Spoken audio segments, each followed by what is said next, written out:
देश की संसद में पहलगाम और ऑपरेशन सिंदूर को लेकर के चर्चा हो रही है।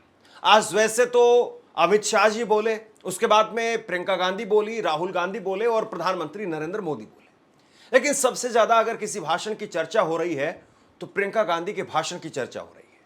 प्रियंका गांधी ने जिस तरीके से बीजेपी को बड़ी शालीनता के साथ में ऐसे करारे तीखे सवाल पूछे, हर कोई कह रहा है कि वाकई ये बात तो रह गई। प्रियंका गांधी ने कहा कि मैं बैठ करके सुन रही थी, इत्मीनान से सुन रही थी। आदरणीय रक्षा मंत्री राजनाथ सिंह का भाषण सुना, 1 घंटे का भाषण सुना, 1 घंटे का भाषण अमित शाह जी का सुना, लेकिन कहीं पर यह नहीं सुना कि हमला क्यों हुआ, वो लोग क्यों मारे गए। जो लोग अपने घरों से छुट्टी मनाने के लिए गए थे, प्रधानमंत्री नरेंद्र मोदी ने कहा था कि आओ कश्मीर में आओ, और वो लोग जो छुट्टी मनाने के लिए गए थे वो लोग मारे क्यों गए, वहां पर सुरक्षा क्यों नहीं थी। और इससे पहले प्रियंका गांधी ने बड़ी चुटकी लेते हुए कहा कि जब मैं बोलने के लिए खड़ी हुई हूं तो सत्ता पक्ष के लोग भाग गए। इस महत्वपूर्ण मुद्दे पर आपने मुझे बोलने का मौका दिया। अलग बात है कि सत्ता पक्ष के लोग सब मेरे बोलने से पहले ही भाग गए। आइए आइए, आपको देख के मैं खुश थी कि आप वापस आ गए। और इसके बाद में प्रियंका गांधी ने बड़े ही सधे हुए अंदाज में कहा कि किसी की तो जिम्मेदारी होनी चाहिए, किसी की तो जिम्मेदारी होनी चाहिए, कोई तो इस बात की जिम्मेदारी ले कि आखिरकार फेलियर कैसे हुआ, सुरक्षा एजेंसियों का फेलियर कैसे हुआ। क्यों नहीं अमित शाह देश के गृह मंत्री वो इस्तीफा देते। गृह मंत्री जी के कार्य क्षेत्र में आता है इंटेलिजेंस ब्यूरो। क्या गृह मंत्री जी ने इस्तीफा दिया? इस्तीफा छोड़िए, जिम्मेदारी ली।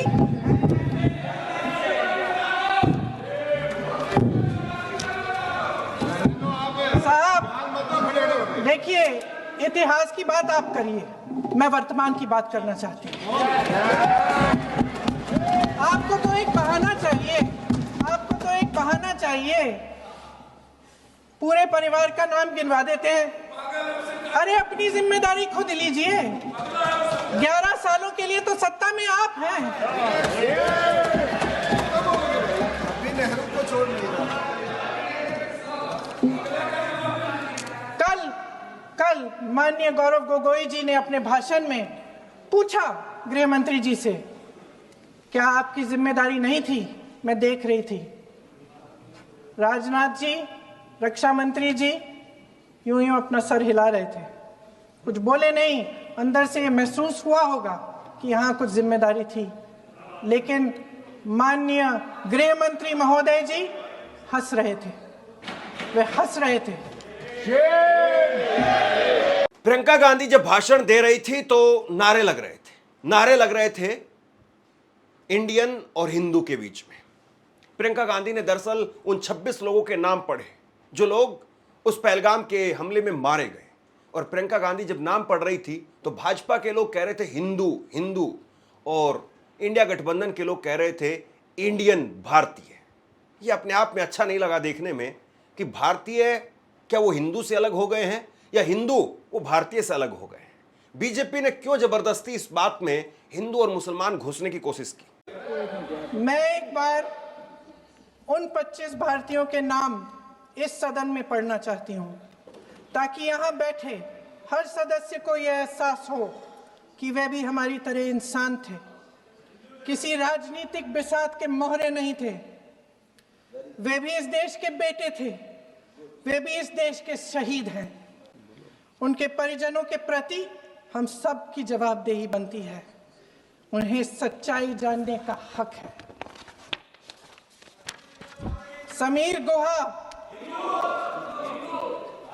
भारतीय, बिट्टन अधिकारी, मनीष रंजन, हेमंत सुहास जोशी, विनय नारवाल, सुशील नथनियल, अतुल श्रीकांत मोने, सैयद आदिल हुसैन शाह, नीरज वानी, लेन रामचंद्रन, संजय लक्ष्मण लेले, माननीय प्लीज, दिनेश अग्रवाल, दिलीप दिल से, कुमार सतपति, JS चंद्रमौली, अब आप बोलिए, अब आराम से। JS चंद्रमौली, यतीश परमार, S मधुसूदन राव, माननीय सदस्य, नारेबाजी का सदन नहीं है। शैलेश कलाटिया, ये तरीका ठीक नहीं है आपका। भूषण, मंजुनाथ राव, कौस्तभ गणबोते, शुभम द्विवेदी। प्रियंका का भाषण वाकई आज जोरदार न केवल रहा, बल्कि उसके साथ साथ प्रियंका ने जिस तरीके से सदैव अंदाज में बीजेपी से सवाल पूछे, क्या वाकई इन सवालों का जवाब नहीं मिलना चाहिए था? सवाल इस बात कि इस पूरे समय जब 1 घंटे के लिए चुन चुन कर भारतीय नागरिकों को मारा जा रहा था, इस पूरे समय उसे एक सुरक्षाकर्मी नहीं दिखा, एक सैनिक नहीं दिखा।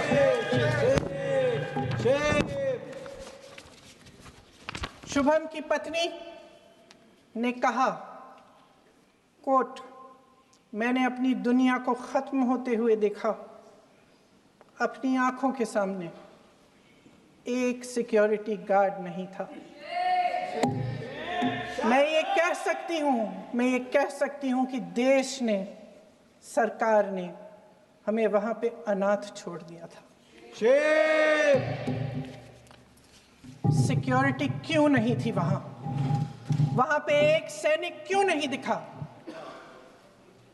क्या सरकार को मालूम नहीं था कि यहां रोज 1000 से 1500 पर्यटक जाते हैं?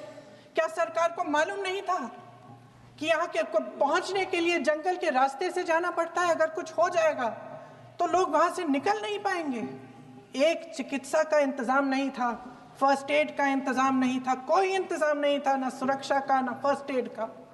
इन लोगों को भगवान भरोसे छोड़ दिया गया। ये लोग वहां पे इस सरकार के भरोसे गए और इस सरकार ने उन्हें भगवान भरोसे छोड़ दिया।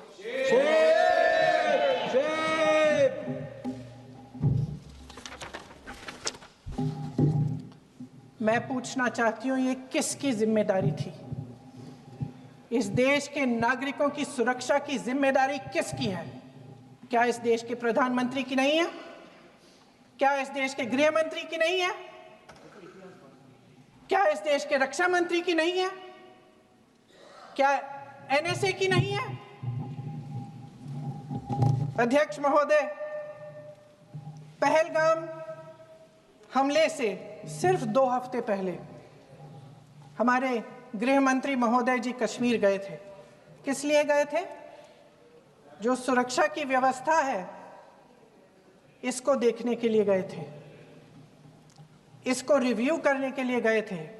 और उन्होंने वहां कहा कि आतंकवाद पर विजय प्राप्त हुई है।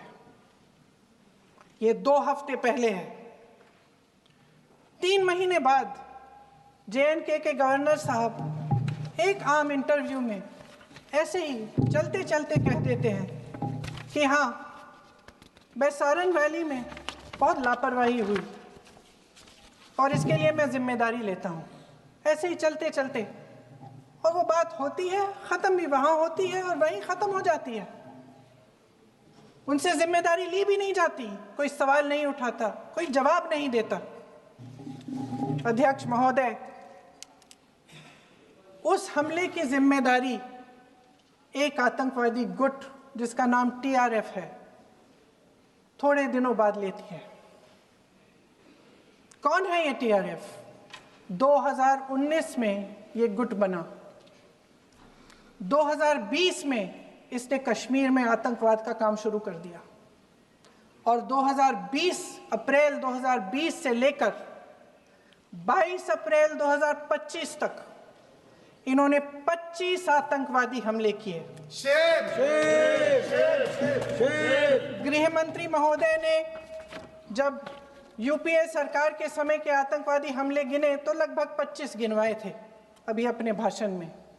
इस गुट ने कश्मीर में 25 हमले 2020 और 2025 के अंदर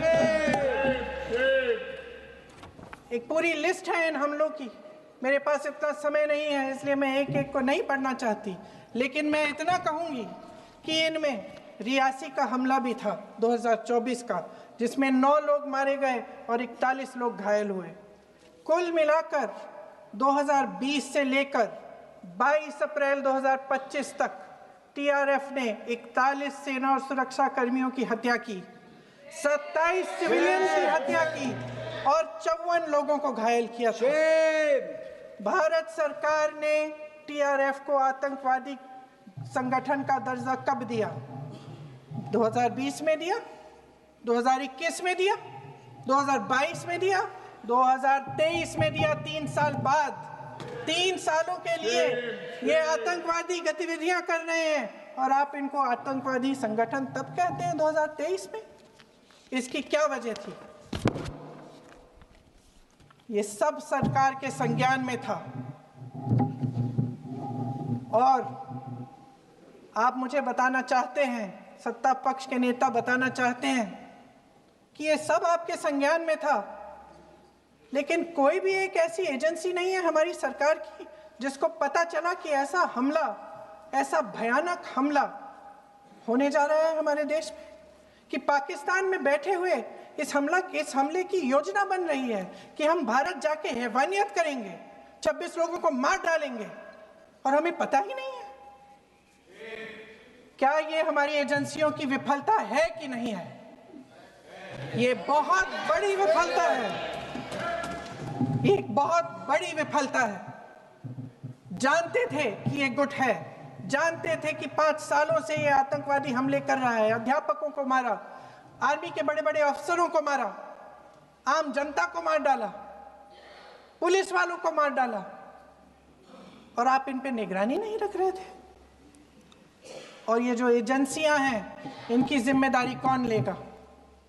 क्या आईबी चीफ ने अपना इस्तीफा दिया? क्या किसी ने इस्तीफा दिया? गृह मंत्री जी के कार्य क्षेत्र में आता है इंटेलिजेंस ब्यूरो। क्या गृह मंत्री जी ने इस्तीफा दिया? इस्तीफा छोड़िए, जिम्मेदारी ली।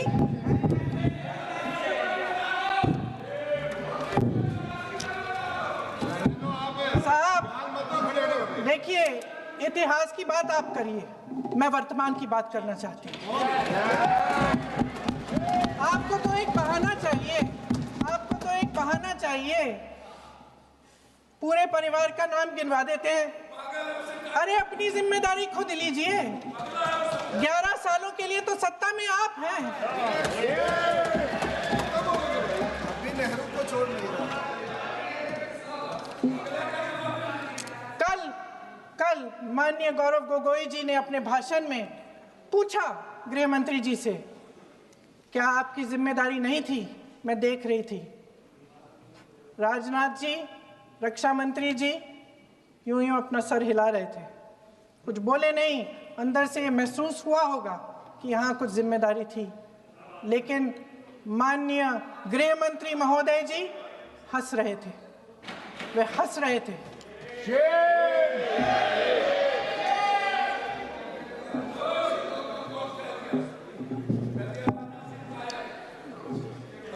अध्यक्ष महोदय, कल सत्ता पक्ष और आज भी सत्ता पक्ष के नेताओं ने 2008 के मुंबई के हमलों का जिक्र किया, बार बार कहा कि मनमोहन सिंह जी की सरकार ने कुछ नहीं किया। ये तो जानकारी होगी ना कि उसी समय जब वो आतंकवादी हमला चल रहा था, तभी उन आतंकवादियों को मार डाला था। एक बचा था और उसको भी फांसी दे दी थी 2012 में। महाराष्ट्र के मुख्यमंत्री ने इस्तीफा दिया। देश के गृह मंत्री ने जिम्मेदारी लेकर इस्तीफा दिया। एक जवाबदेही थी पब्लिक के प्रति, एक जवाबदेही थी इस देश की जनता के प्रति, इस देश की धरती के प्रति।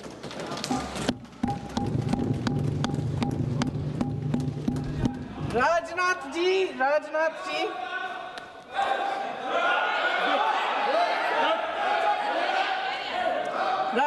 जी तो पुलवामा, उरी और पठानकोट के समय गृह मंत्री रहे थे। आज वे रक्षा मंत्री हैं और हमारे गृह मंत्री महोदय श्री अमित शाह जी के नाक के नीचे पूरा मणिपुर जल गया।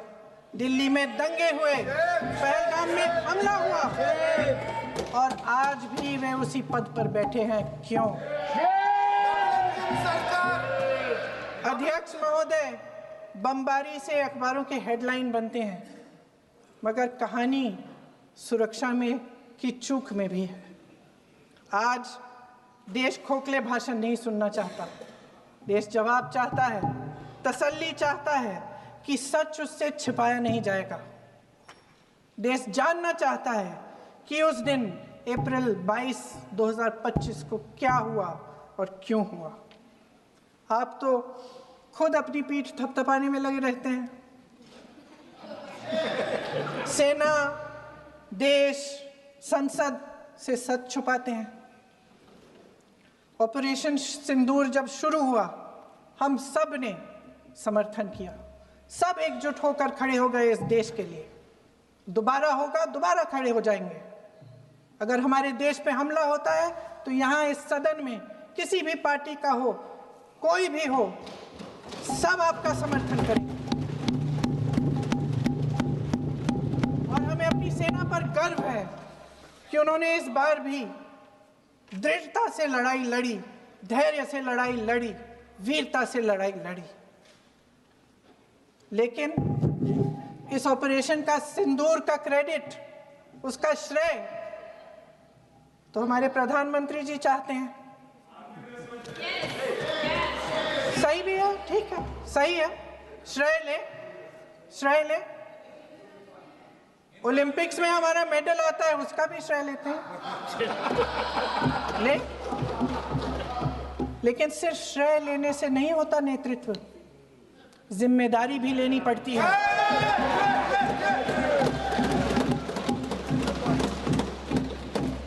देश के इतिहास में ये पहली बार हुआ, देश के इतिहास में ये पहली बार हुआ कि जंग होते होते ही रुक गई है जी। और इस रुकावट का ऐलान हमारी सरकार, हमारी सेना नहीं करती, अमेरिका के प्रेसिडेंट करते हैं, अमेरिका के राष्ट्रपति करते हैं। ये हमारे प्रधानमंत्री महोदय की गैर जिम्मेदारी का सबसे बड़ा प्रतीक है। आज गृह मंत्री जी ने इस बात पर उल्लेख किया। उन्होंने कहा, उनके शब्दों में उन्होंने कहा कि पाकिस्तान के पास शरण में आने के बजाय कोई चारा ही नहीं था। आपने शरण दिया क्यों? वो आते हैं आपके देश के अंदर, लोगों को मार डालते हैं और आप उनको शरण दे रहे हैं। क्यों दिया शरण? इसका जवाब क्यों नहीं दिया एक भी भाषण में? जैसे ये बात उठी, शरण की बात की, हमारे गृह मंत्री जी ने इतिहास में चले गए। नेहरू ने क्या किया, इंदिरा गांधी ने क्या किया, यहां तक कि मेरी मां के आंसुओं तक चले गए। लेकिन इस सवाल का जवाब नहीं दिया कि ये सीज फायर हुआ क्यों, ये जंग रुका क्यों, और तब क्यों रुका जब दुश्मन के पास कोई चारा नहीं था हमारे श्रेय में आने के बजाय। क्यों रुका ये जंग? इसका जवाब नहीं दिया। धन्यवाद। आप देंगे?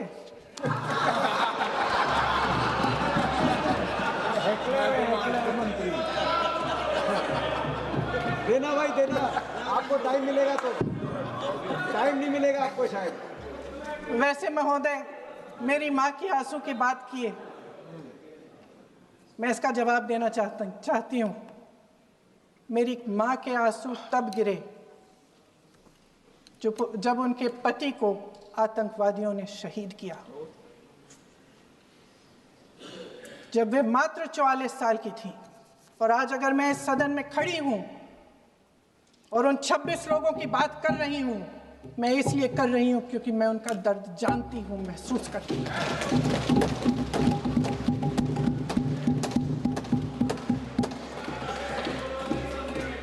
अध्यक्ष महोदय, मैंने कहा कि देश का नेतृत्व सिर्फ उपलब्धियों का श्रेय लेने से मजबूत नहीं होता। सफलता और विफलता दोनों की जिम्मेदारी लेने से बुलंद होता है। ये सोने का ताज नहीं है, कांटों का ताज है। अध्यक्ष महोदय, जब सरकार झूठी और कायर हो तो वे बहादुर से बहादुर सेना के साहस और पराक्रम को भी कमजोर कर देती है। देश को प्रतिशोध के साथ साथ सबके प्राणों की रक्षा का प्रण चाहिए। सेना की शक्ति के साथ सरकार की सच्चाई भी चाहिए। महान देशभक्त शहीद इंदिरा गांधी जी, जिन्होंने सफल कूटनीति के बल पर अमेरिका के राष्ट्रपति निक्सन का मुकाबला करके पाकिस्तान का विभाजन करवाया, बांग्लादेश बनाया, 1 लाख पाकिस्तानी सैनिकों को आत्मसमर्पण करने पर मजबूर किया, उन्होंने कभी इसका श्रेय लेने की कोशिश नहीं की। ऑपरेशन सिंदूर का मकसद अगर पाकिस्तान को सबक सिखाना था तो शायद ये मकसद अभी अधूरा है, क्योंकि हमारी कूटनीति विफल रही है। इसका प्रमाण यही है कि ऑपरेशन सिंदूर के बाद एक पाकिस्तानी जनरल, जिसके हाथ खून से रंगे थे, अमेरिका के राष्ट्रपति के साथ बैठकर लंच खा रहे थे। अगर ऑपरेशन सिंदूर का मकसद आतंकवाद को खत्म करने का था तो पाकिस्तान को संयुक्त राष्ट्र के आतंकवाद विरोधी समिति का अध्यक्ष चुने जाने से इस मकसद को धक्का लगा है। इसकी जिम्मेदारी कौन लेगा? क्या हमारे प्रधानमंत्री लेंगे? क्या उनमें ये हिम्मत है? नहीं है। अगर इस ऑपरेशन के दौरान हमारे जहाजों का नुकसान नहीं हुआ तो सदन में इसे साफ साफ कहने से क्या डर है? क्यों नहीं कहा है? कल भी रक्षा मंत्री जी ने कहा कि हमारे इंफ्रास्ट्रक्चर का नुकसान नहीं हुआ, तो जहाजों के बारे में भी बता दें, साफ साफ बता दें, क्या हर्ज है? सच्चाई तो है। सवालों से बचने के लिए ये सरकार हमेशा प्रयास करती है। इसकी राजनीतिक कायरता बेमिसाल है। देशवासियों के प्रति जवाबदेही का एहसास ही नहीं है। सच्चाई ये है कि इनके दिल में जनता के लिए कोई जगह नहीं है। सब राजनीति है, सब पीआर है, सब प्रचार है, सब पब्लिसिटी है। देश की जनता के लिए आपके हृदय में कुछ नहीं रहा। बहुत समय हो गया है आप इस प्रचार में ही लिप्त हैं, जनता को देख नहीं पा रहे हैं। जी माननीय, जो पहलगाम में हुआ, खत्म करती हूँ, जो पहलगाम में हुआ उससे हर एक देशवासी के दिल पे चोट पहुंची है। हिमांशी नारवाल की गुहार ने हम सबको शर्मिंदा किया है। इसीलिए मैं आज यहाँ खड़े हुए एक आखिरी बात करना चाहती हूँ।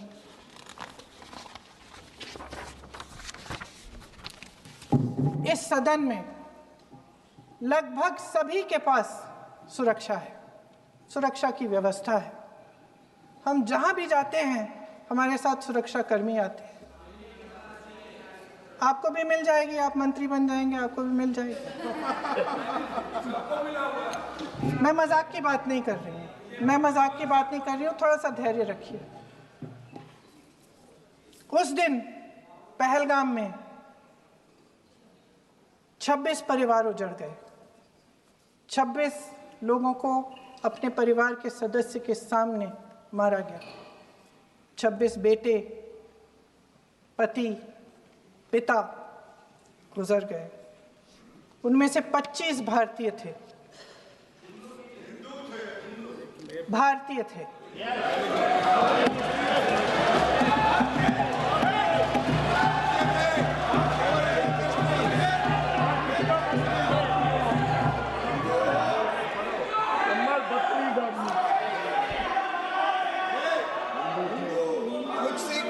जितने भी लोग बैसारन वैली में थे और जो 25 भारतीय मारे गए, उनके लिए कोई सुरक्षा नहीं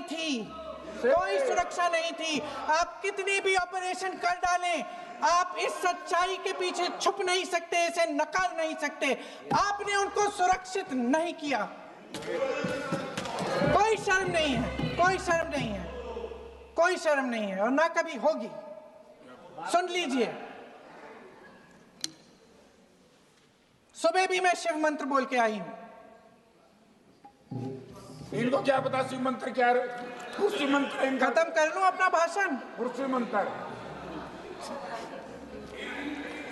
मैं एक बार उन 25 भारतीयों के चलिए चुप रही। मैं एक बार उन 25 भारतीयों के नाम इस सदन में पढ़ना चाहती हूँ, ताकि यहाँ बैठे हर सदस्य को यह एहसास हो कि वे भी हमारी तरह इंसान थे, किसी राजनीतिक बिसात के मोहरे नहीं थे। वे भी इस देश के बेटे थे, वे भी इस देश के शहीद हैं। उनके परिजनों के प्रति हम सब की जवाबदेही बनती है। उन्हें सच्चाई जानने का हक है। समीर गुहा भारतीय, बिट्टन अधिकारी, मनीष रंजन, हेमंत सुहास जोशी, विनय नारवाल, सुशील नथनियल, अतुल श्रीकांत मोने, सैयद आदिल हुसैन शाह, माननीय वानी, एन रामचंद्रन, संजय लक्ष्मण लेले, माननीय प्लीज दिनेश अग्रवाल, दिलीप दिल से, प्रशांत कुमार सतपति, JS चंद्रमौली, अब बोलिए, अब आराम से बोलिए। JS चंद्रमौली, यतीश परमार, S मधुसूदन राव, माननीय सदस्य, नारेबाजी का सदन नहीं है। शैलेश कलाटिया, ये तरीका ठीक नहीं है आपका। भूषण,